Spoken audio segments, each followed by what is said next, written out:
Hi there, and welcome to Enterprise Software Innovators, a show where top technology executives share how they innovate at scale. In each episode, enterprise CIOs share how they've applied exciting new technologies and what they've learned along the way. I'm Saam Motamedi, a general partner at Greylock Partners. And I'm Evan Reiser, the CEO and founder of Abnormal Security. Today on the show, we're bringing you a conversation with Eric Johnson, CIO at PagerDuty, the digital operations management platform.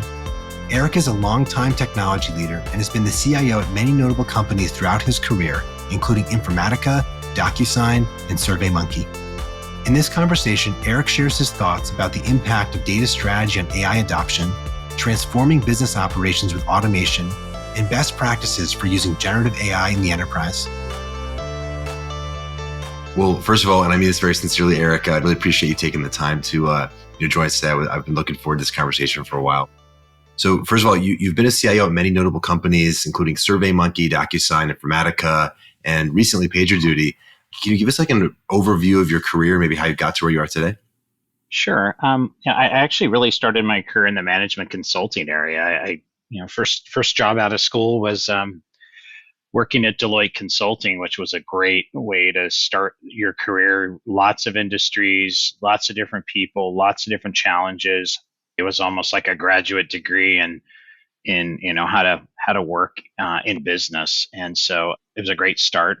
And from there, really took that mentality around management consulting and looking at the holistic approach to how you deal with technology. Technology, in my opinion, it's one piece of a puzzle, and I don't think this is anything new to people, but I think sometimes it's forgotten in this world we live in, where it's technology, that there is such an element of people and change management involved. And I think even more so now, along with process. I can't tell you how many times I've walked into organizations or situations where people are screaming that the technology's broken, only to come to find out the process is broken pretty severely and the people are broken pretty severely. And there's a whole lot of work there before you even talk about the technology. So I say that because I sort of learned that pretty hands-on when I was at Deloitte.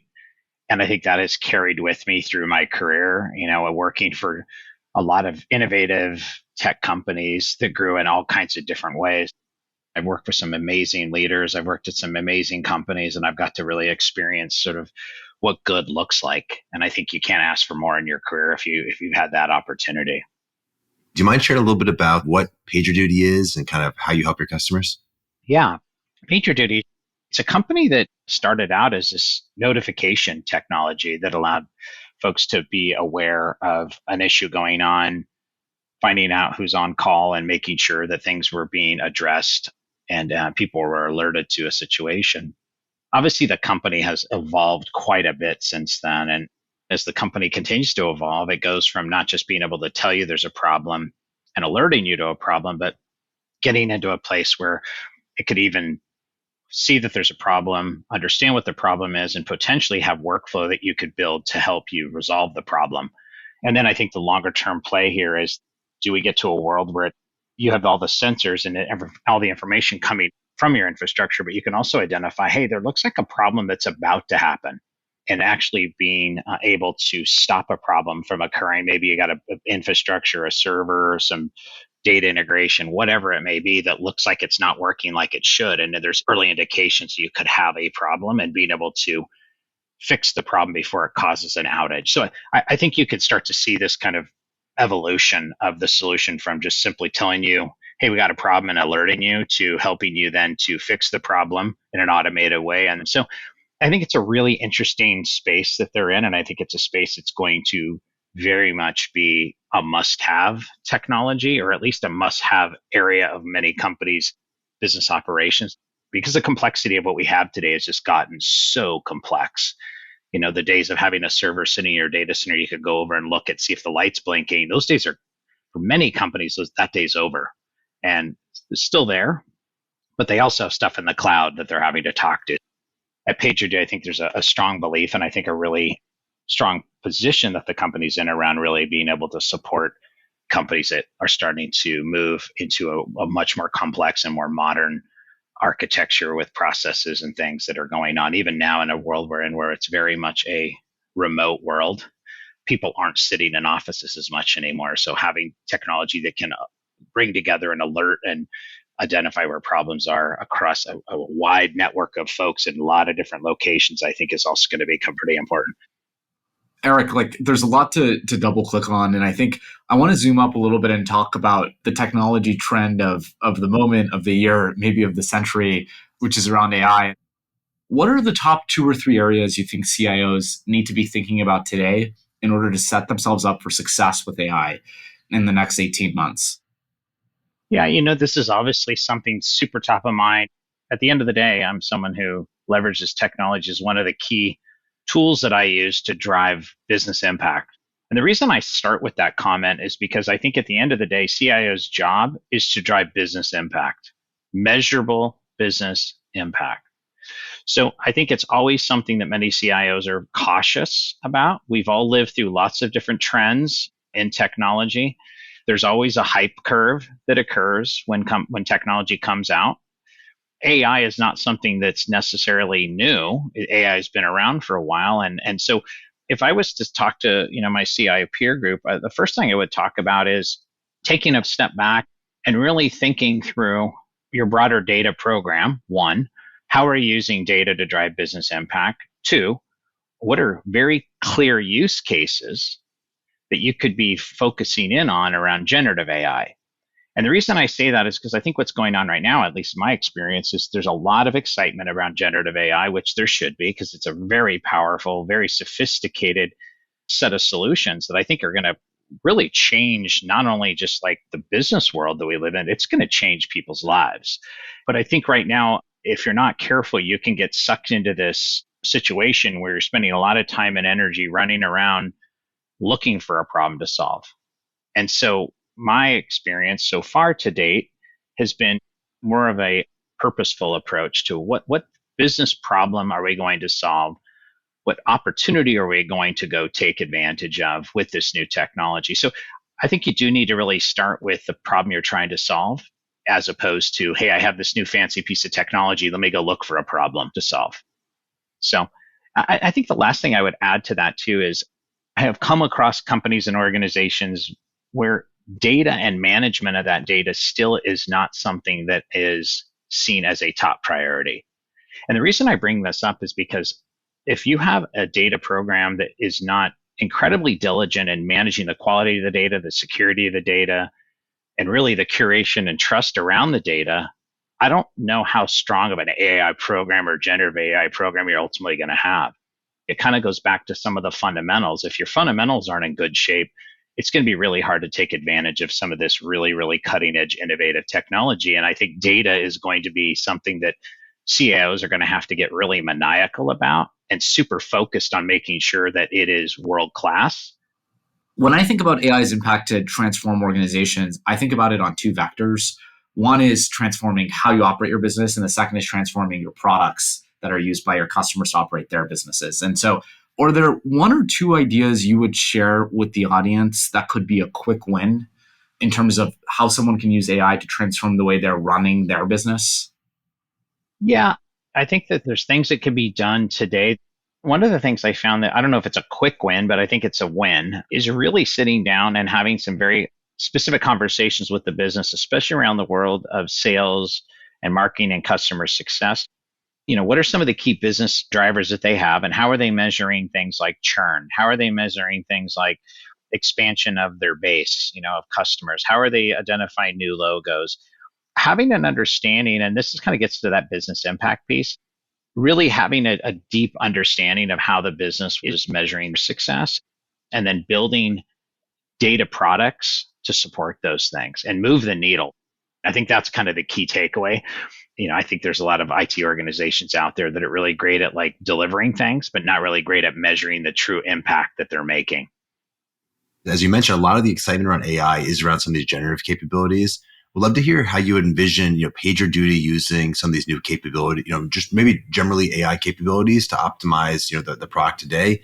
You mentioned earlier something around kind of AI ops. I'm just curious what that is, and what you kind of see as the future opportunity for PagerDuty to take advantage of these technologies to improve the product or offering. Yeah, I think there's kind of phases of it.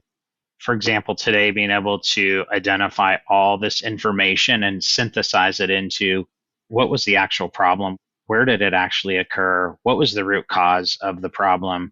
And then bringing all that information together, coupled with automation, to then very, very quickly drive channels to be open, documentation to be pre-built, and being able to move from an incident occurring to an incident being closed and remediated.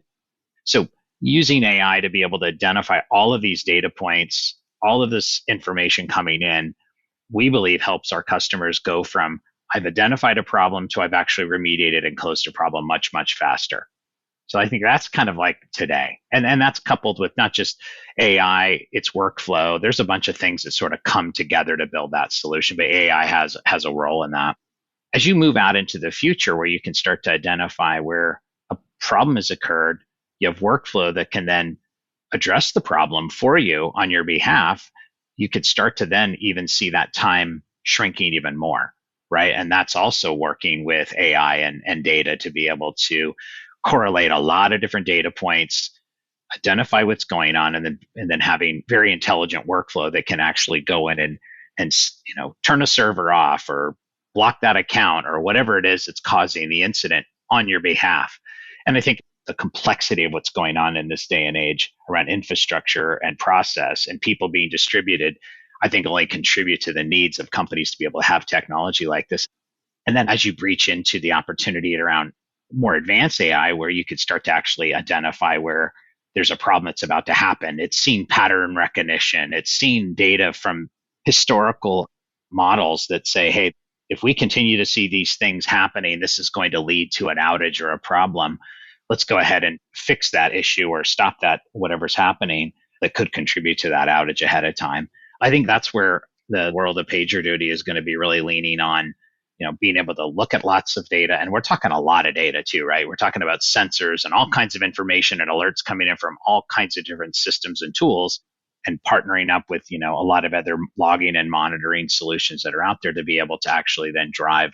I think that's where I see PagerDuty in the short time I've been there. I've been really impressed with not only what they're delivering today, but also what they're building into the product for the future around this whole concept of cloud ops as kind of a bigger solution. And then there's a lot of capabilities, AI ops being one of them. But I think, any CIO out there is looking at not only the AI side of it, but also the automation side of it. I think those, in many cases, those can be very much go hand in hand. I find that a lot where I'm like talking about, we're gonna see something. For example, we're gonna see a customer that's maybe about to churn.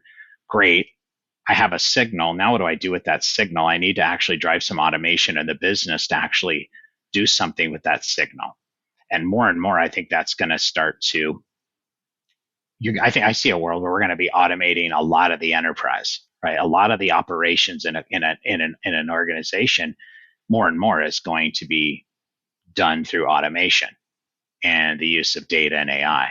So that sounds a little scary, I think, for some folks. Remember I talked earlier about change management. That's going to be the big challenge, I think, as we move into the next 5 to 7 years. I think we're going to have a ton of really powerful technology, but you're going to then have to really focus on the people and process side of it and say, what does this mean to the new workforce that's out there, in the future? How are they going to react, and how are they going to coexist with this technology? I think we're underestimating how much impact this is going to have. Eric, do you mind sharing a little more about that? As a technology leader, right, part of your job is to think about the organizational development, right, to make sure you're equipped for the technology of the future, not just, how do you get stuff done today? And so, what are your thoughts around preparing, your organization or maybe the broader company to embrace and leverage some of these new AI technologies? Like, is there some training or enablement, or do you see kind of new roles appearing in your team? How do you think about how the average IT organization looks different 2 years from now versus today due to some of the kind of changes in these technologies? Early and often, Evan. I think one is really doing everything you can to start to build a communication with the company, not only your own department, but other departments, change is something that you just have to understand is a constant. The pace of technology change is fast. And now with more and more new technology coming out that I think companies are starting to get better and better at managing and leveraging things like automation and AI and some of these other tools that are topics of the conversation today.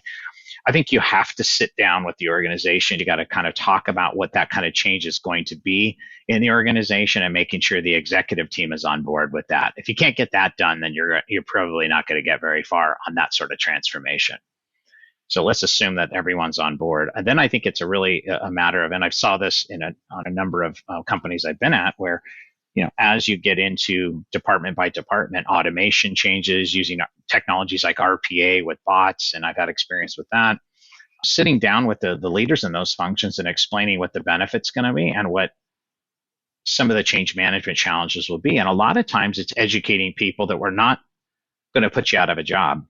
We're going to change your job. Your job's going to be different. There's going to be new skills you're going to develop. There's going to be opportunities for you to potentially work on higher value programs and processes. But the world of like maybe doing accounts payable or accounts receivable is going to fundamentally change. And I think that was the beginning of it. And I think some people were on board with that. And they said, yes, I'm interested in sort of what this means. Others were 100% not interested in it. I saw it even in my own IT organization doing things like a virtual agent, which is now a very popular thing. And a lot of CIOs are doing where it's like when you call the help desk or you engage with the IT help desk through Slack, a bot now is responding to that. Similar to like, you remember the airlines used to go and ask, hey, I need help. And you go to chat and it wasn't a person, it was a bot. That sophistication around virtual agents is only getting better and better, and more vendors are showing up with that sort of capability. And it's actually, I've seen some amazing results with technology like that. But what does that mean? That means there's a fundamental shift in people in what they're doing. So the answer to your question, I think one, you have to kind of really be clear about at the highest level about what this change, like, what does this look like? Where do we want to go? Why do we want to go there? And then get that executive support. And then you need to work into the organizations and really truly be honest and open with people. And you also need to kind of look very carefully at the change management around reskilling people in many cases.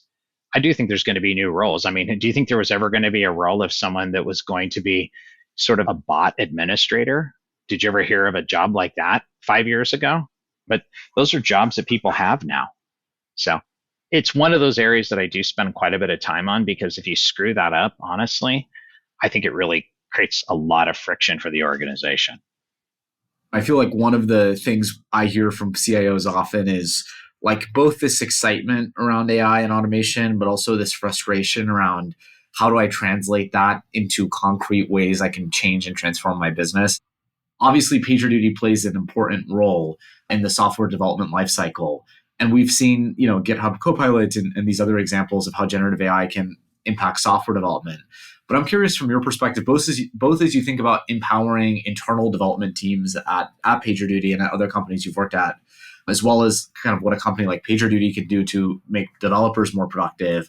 What are 2 or 3 of the ways you think generative AI could impact the software developer? I mean, you spoke about a number of them. There's a bunch of generative AI tools that are out there that are helping, the co-pilots of the world that are helping developers to write code. I think you're going to start to see more and more stuff around even security, around looking at, is code being written securely almost in real time? I mean, we've talked a lot about PagerDuty and sort of where it fits in the world of, helping as developers build infrastructure and us being able to tap into that to be able to do the things that I talked about earlier that PagerDuty, I think, is going to ultimately be playing a bigger part of. I think we have to be careful, though. There's this belief that AI is going to transform, and I think there are elements of it for sure, but I don't know how great AI is at taking a bunch of old legacy code and untangling that. This gets back into the whole problem that I think what I talked about, the hype curve earlier, where got to be careful not to assume that AI is sort of the utopia. Generative AI is the utopia. Because I do think there are still a lot of limitations to it. Structured data, not great at. Some of the generative AI stuff, at least what I've read, talked to some of the development teams. It's great if you want to write new code, not as great when you're trying to untangle legacy code. And oh, by the way, most of the code out there is old legacy code, right? I mean, generative AI is just showing up on the scene, but stuff that was built 20 years ago, you still need a human to kind of go through and untangle that many times. So there's lots of data companies out there. AI has been around for a while. Data science, there was a lot of passion around that. Now we have generative AI.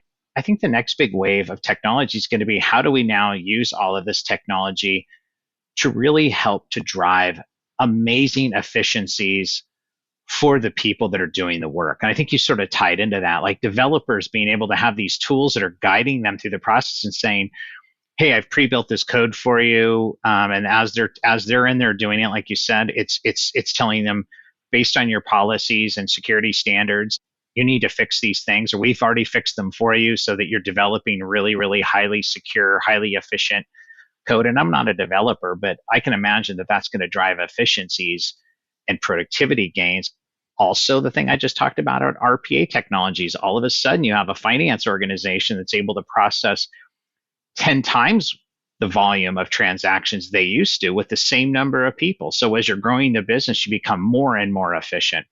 Customer success people and IT people are calling them, asking questions. They're able to do, 10 times the amount of tickets that they used to with the same number of people, because they have bots that are supporting them. So does it remove people completely out of the equation? Maybe someday, but I think for the foreseeable future, it's going to be something that really complements our ability to drive amazing efficiencies and scale. And guess what's happening right now? And Saam, you know this, Evan, you know this, I see it every day. The world of like growth at all costs is over. It's about profitability, being efficient, and growth together. So we're like back to what was logical and normal before the craziness that occurred over the last 10 years. And so what's that mean? It makes things like process efficiencies and really driving economies of scale sexy again. There was a period in time over the last 10 years where it was like, buy every piece of technology, throw it in, use 5% of it, who cares? It's all about growth, growth, growth, growth. We got to go get more customers at any cost. Well, I'm finding now people are coming and saying, hey, I need you to help me to right size all these technology investments. I need you to help me right size our business process. I need you to help us right size the way we're running the organization to become much more efficient. And so I think some of what we're talking about, this technology is really, really going to help us do that as CIOs and as leaders in our respective businesses. Appreciate you sharing, Eric. I want to switch over to kind of our lightning round because I have 10 minutes left, and looking for some kind of punchier one-tweet responses. Someone want to kick us off? Yeah, sure. So, Eric, maybe to start, how do you think companies should measure the success of a CIO? What business impact have they created and measured? Simple as that. What's one piece of advice you wish someone told you when you first became a CIO? I think I always knew this, but I think it's been reinforced time and time again. You only win when you have the best team. No technology out there that's going to do it. There's no process out there that's going to do it. It really does come down to having a great team. And that means chemistry. That means the right skill set. That means the right attitude. But really, as a CIO, like that is one thing time and time again that I have learned. Where I've had success, I've always had the best team. I've hired the right complement of people with the right personalities, the right attitude, and we built a great culture about, delivering a result and delivering value. And I think, when you build teams like that, I think it truly is probably the most important thing you do as a CIO, period. How do you think CIOs should position themselves to best collaborate with the rest of the C-suite? Don't talk technology. So Eric, maybe switching gears more on the personal side, what's a book you've read that's had a big impact on you and why? There was a book around 5 dysfunctions of a team, I think was the one that I'd read recently. Starting a brand new role, that is a very time-consuming process to onboard into an organization, especially when it's growing so quickly and has so many opportunities in front of it. So I've been over the last 4 or 5 weeks been incredibly consumed with that. But that was probably the last one that I remember. What's an upcoming new technology, and it doesn't need to be AI related, that you're personally most excited about? I love the virtual assistant stuff. I mean, my life is busy as hell. I'm sure both of yours are too. A lot going on at home, kids, people going off to school, college, just like a general busy life across the board.